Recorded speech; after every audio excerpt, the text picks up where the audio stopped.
I now call upon the representative of Hudson Institute.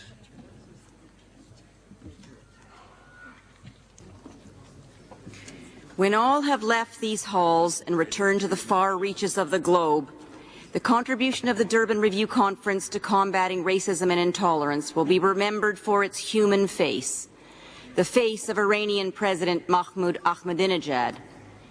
In this conference's opening moments, he took the opportunity you provided to trivialize the Holocaust and repeat his commitment to genocide against the UN member state of Israel.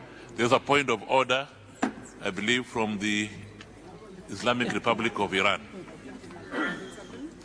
Mr. Chairman, we are here to discuss the agenda item 9. I think you're quite aware of the fact that the speakers should try their best to follow that established rules and practice. That would include the speakers from the NGO. I would humbly request you to make a ruling that while delivering the speeches, they would refrain strictly from mentioning names of countries, specifically names of the heads of state. This is an established exercise and norm of the United Nations, which has to be observed by all member states as well as the non-governmental organization. I thank you. I seek your guidance and ruling on that. Thank you.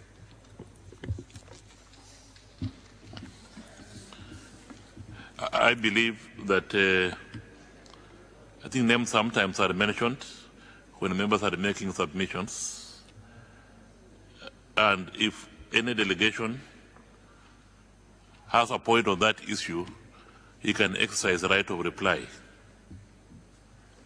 Continue.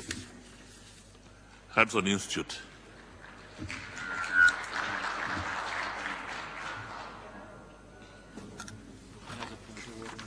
Thank you, Mr. Chairman. His words were not an accident, nor were they an afterthought. Sorry, there's another point of order from Iran. Mr. Chairman, Mr. President, I would like to draw your kind attention to the principles which is being observed in the United Nations premises, and that is the member state as well as other actors they should respect the dignity and the status of the heads of state. I don't think it would be necessary for me to repeat the fact that nobody should violate that established principle. Mentioning of name of country on pertinent question might, in your view, be permissible, but I certainly oppose strongly with the mentioning of names of heads of state, including that of mine. I strongly request you to stop the speaker if he or she wants to make a mention on that account. I thank you.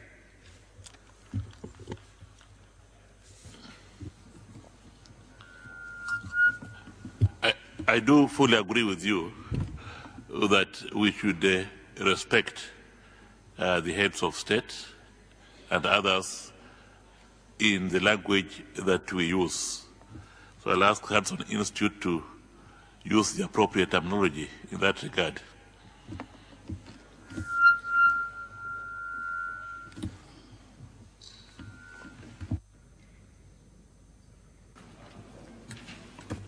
Hudson Institute, continue. Thank you, Mr. Chairman. His words were not an accident, nor were they an afterthought. UN officials were fully aware of his hate-filled statement in advance. UN member states had heard him deliver the same message in the General Assembly only last fall. His active emissaries made it publicly known to the Human Rights Council for over a year, and every preparatory meeting of this conference since, as recently as last week, knew exactly what his government intended to communicate. And yet the UN handed him a global megaphone, translated his hate speech into 6 languages, and broadcast it around the world. And when he was finished, what was the response from you who claimed to care about combating intolerance? His words promoting anti-Semitism were applauded in this very hall. His words have been ensconced on the UN website, where they continue to be disseminated around the globe. His country was elected vice chairman of this conference's committee charged with the adoption of the declaration before you. The UN High Commissioner for Human Rights, also Secretary General of this conference, thought his words should be merely labelled political grandstanding, evidently unable to recognize anti-Semitism today. Democracies who had promised a different response to Durban-sponsored hate, like the United Kingdom and France and Denmark, made a show of walking out partway through his speech only to return as if it was a small glitch or an easily isolated event. Durban II will therefore be remembered not only for the words of the President of the country that's not allowed to be mentioned, but for the actions of his anti-Semitic supporters among you, his UN enablers, and all those states without the courage to reject a UN forum for bigotry when it masquerades as human rights, however transparent the veil. Durban II will be— There is a point of order. I'm sorry to interrupt you. The Republic of South Africa. Mr. Chairman, on a point of order. This conference is not known as Durban II. This conference is known as the Durban Review Conference. I ask you,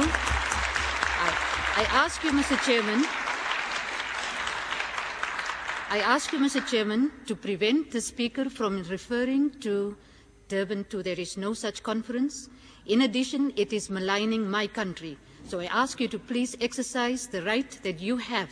If the Speaker refuses to comply with your instructions to stay on the topic that you are having this discussion on, that she should be ruled out of order and not be given the floor again.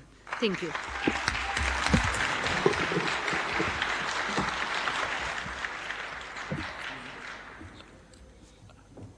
I do agree with the representative of South Africa, and I think we all agree, because this conference is Durban Review Conference and not Durban II. So could Hudson Institute representative take that into account when you are making your intervention? Please continue.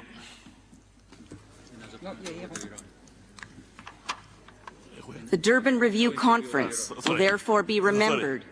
Another from the Republic of Iran. This is, Mr. President, it's the Islamic Republic of Iran. Number two is that the time for the speaker is already over, almost 30 seconds ago. So please observe that. May I remind you? I thank you.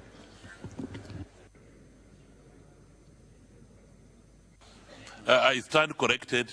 It is Islamic Republic of Iran. So there I stand corrected. I don't know how much time you have because I'm watching the whatever. So, but Hudson Institute, please, you have 51 seconds. Conclude your remarks. This conference will be remembered for those states without the courage to reject a forum for bigotry when it masquerades as human rights, however transparent the veil. This conference will be remembered for adopting a declaration that reaffirms discrimination and the demonization of the Jewish state, the anti-Semitism of the 21st century. This conference will be remembered for the abomination of turning the spread of anti-Semitism into a human right. It will be remembered for its cynical reference to the Holocaust while planting the seeds for another genocide against the Jewish people and its nation. It will be remembered for purporting to build equality for some on the sands of inequality for others. It will be remembered for poisoning the wellspring of universal values. It will be remembered for representing the triumph of hate over hope. And the dustbin of history is its only dessert.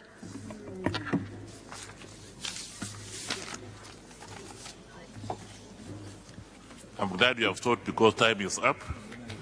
I thank the representative of Hudson Institute